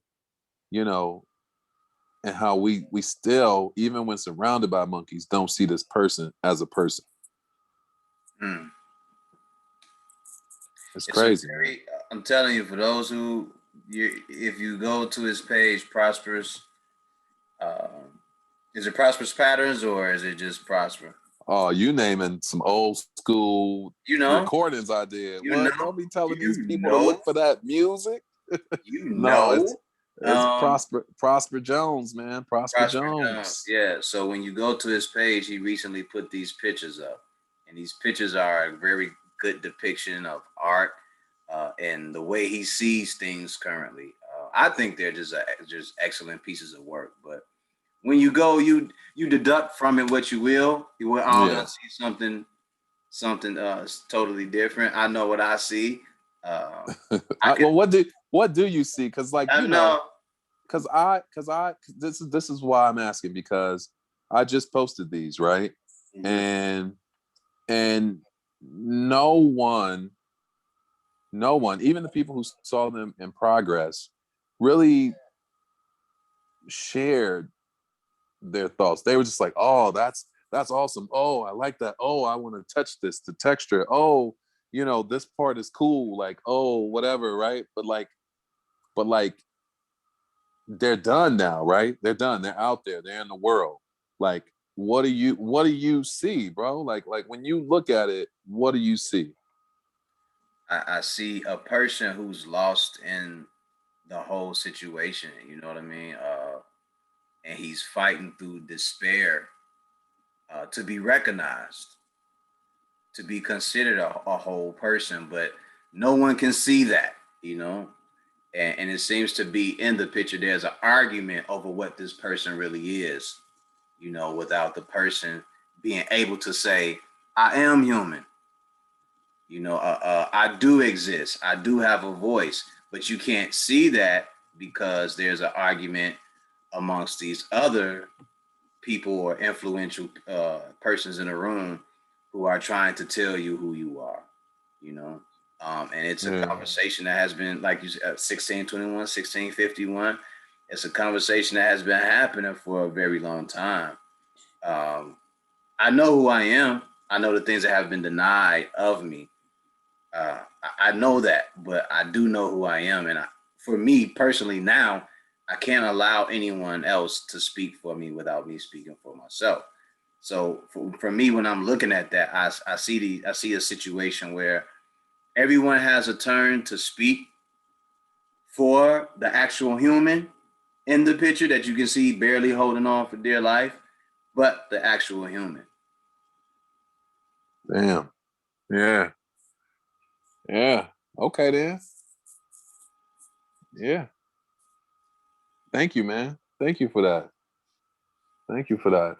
I sent you a text message too, so you know what I mean. We were talking about some other stuff, but it's in there. Oh yeah. What's funny is I was just about to say, like, I asked you like what Black history was to you, but I ain't even think to ask you what how you saw the painting. And thank you for that, by the way, because you actually helped me. You actually put some people on my radar who might not have otherwise been there, that I definitely need to share with this group that I told you about. So I appreciate that. But yeah, man, that's a good perspective, man. And you know, like I think that there are going to be a lot of people who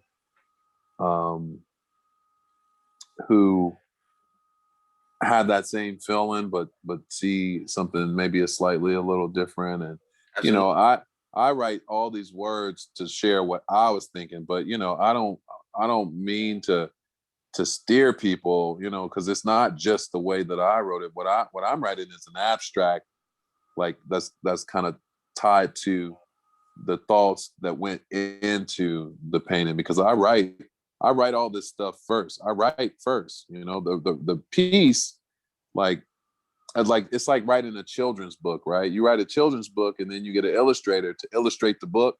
Mm-hmm. I mean, that's kind of how I approach painting. You know, I write the story first, and then I base the paintings on the story, you know.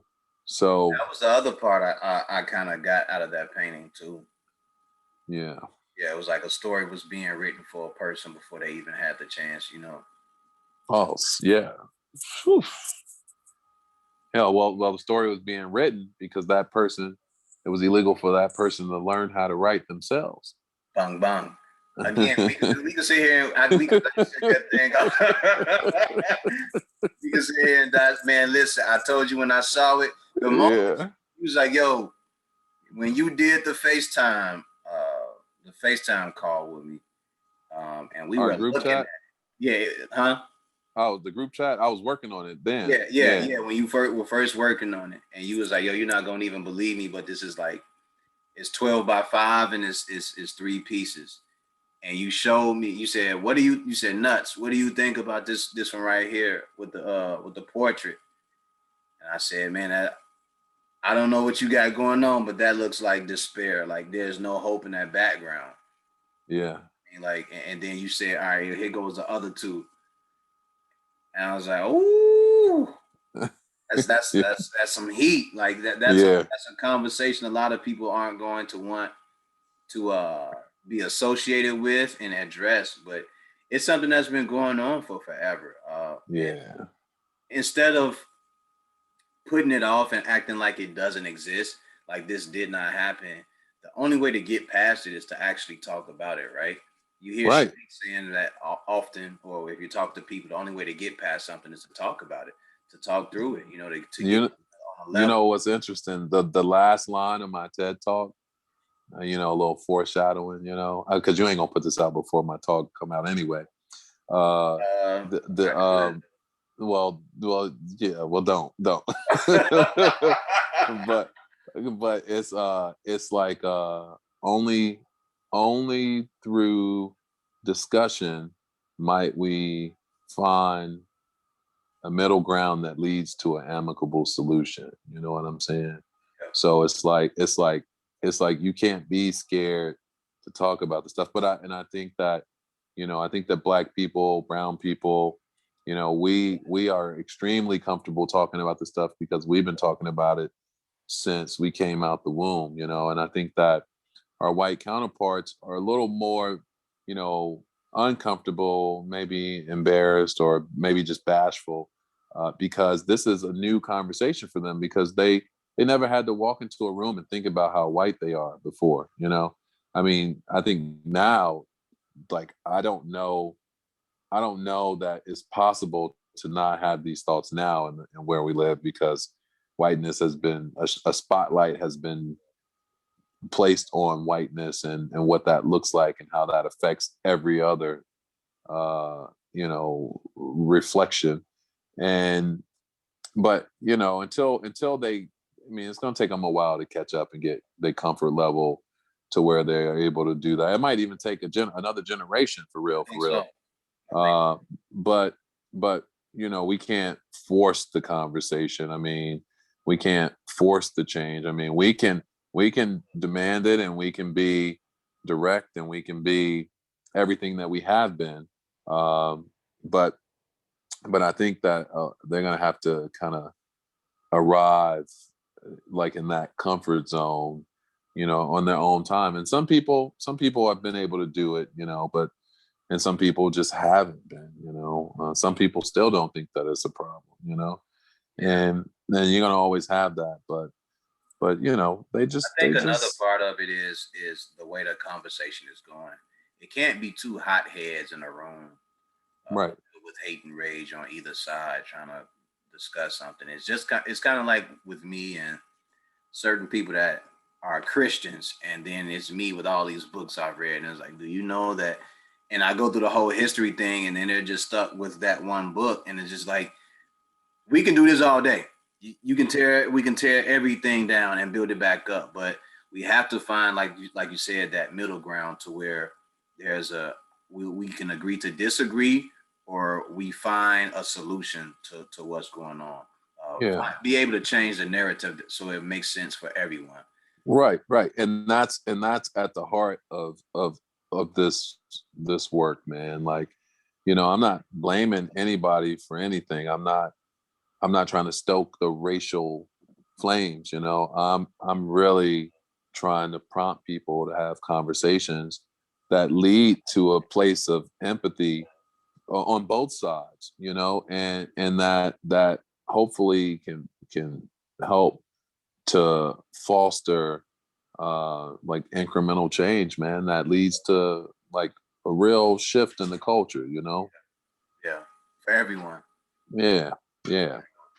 So that's my game, man. That's what I do. That's what I'm into, and I can't imagine that that's going to change anytime soon. I mean, you just don't know, because I say it. What you did was it's a dope piece of work, and it's good in a way and on a level that you could show it to people, and even if they don't get it at first, if you just say enough without saying it all, they'll look at it and just see it, and the best, I think one of the better parts of it to me is that you didn't use him in beings. Yeah, and if you notice, I never put these monkeys in clothes either, No. Like, because it's not Planet of the Apes, right? And I very early on, I had somebody come over and critique the work, and the first thing they said is that you need to be really careful, because this could get like Planet of the Apes real quick, and you lose the power in the work. And so when he said that, I was like, Planet of the Apes, and I started thinking about it, and I think it, the old school Planet of the Apes, they wore clothes, you know what I mean? Like in the 70s, the original, like the new one with Caesar, they just regular apes and they don't wear clothes. Yeah. But I thought about, I mean, this was an older person, so I was assuming that he was referencing that one, and so that's been on my mind too. It's like, okay, just especially the American elephant, like, because the monkey had the rifle. It's like that could be, I mean, I could lose. It could be diluted just by someone in a room saying that reference, and then just being laughing, and because now it's a joke, right? It's humor. It's humorous versus representing this reality that we all know too well to be true, and that would upset me, so there's very deliberate compositional things. Like, that's why each of the panels in this new painting in number 13, each of the panels has numbers in it, right? And each of the numbers represent like a historical fact, right? And they're anchored in reality, so that you can't say Planet of the Apes and take this painting away from you. You know what I mean? So I just, so I, dodging a comedic threat and walking the fine line between being perceived as a racist, and then telling these traumatic oftentimes Black stories about the legacy of, white supremacy, all of those things in each painting. Like, I have to consider them all before I even draw it, man. Well, it didn't come out like that way. It felt like you had an idea and you was like, I'm about to execute this on a level where people should either be able to understand it or not. And if you don't, that's fine, because we know, everybody, we ain't everybody's cup of tea, Right. The main thing is that the vision you had, to me, was executed on a high level. I appreciate that. On a really good level. And I only compliment people when I like some shit. You understand what I'm saying? Like we were talking earlier, I don't waste my time with giving you bullshit and filler just to make you feel good. And like if I just be honest with you, if I tell you how I feel, at least you don't have to double back and ask me, hey, you know how you feel? And I gotta yeah, I said ain't none of that. I told you what's up. I like it. Good. I thank you, man. So very good piece of art. I can send you one of the messages I got where somebody sent me, and they sent me like all emojis, fire emojis. Yeah. It's dope. Share it with me, man. Share it with me, please. Please. Like I like seeing that, man, because I work in a bubble, you know what I mean? Like I got my crew and we kind of keep to ourselves, and I bounce my thoughts off of them, and so I don't, there's not a whole lot of outside.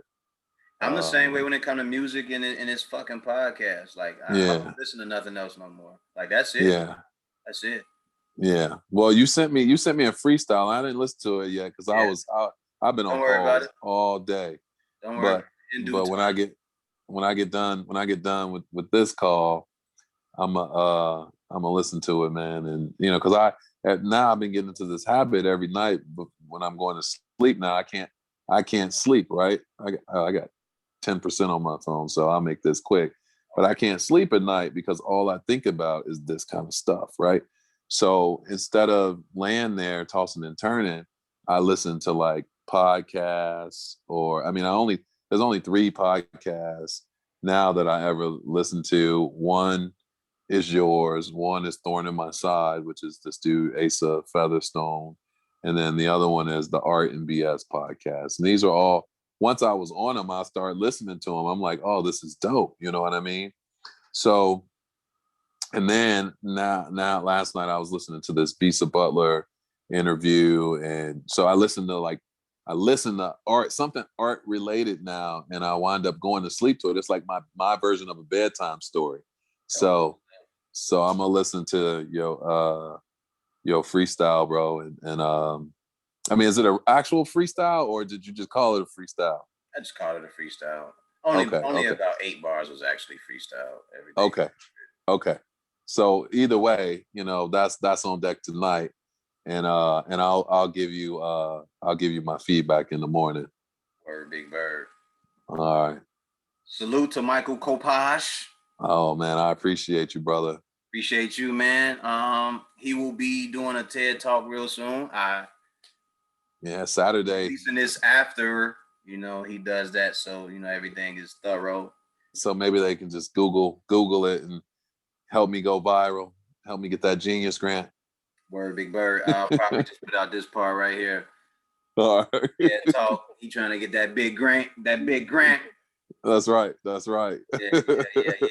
I'll probably put it out Tuesday or something like that. All right, bet. I need to put Matt's shit out. That's just like 4 hours.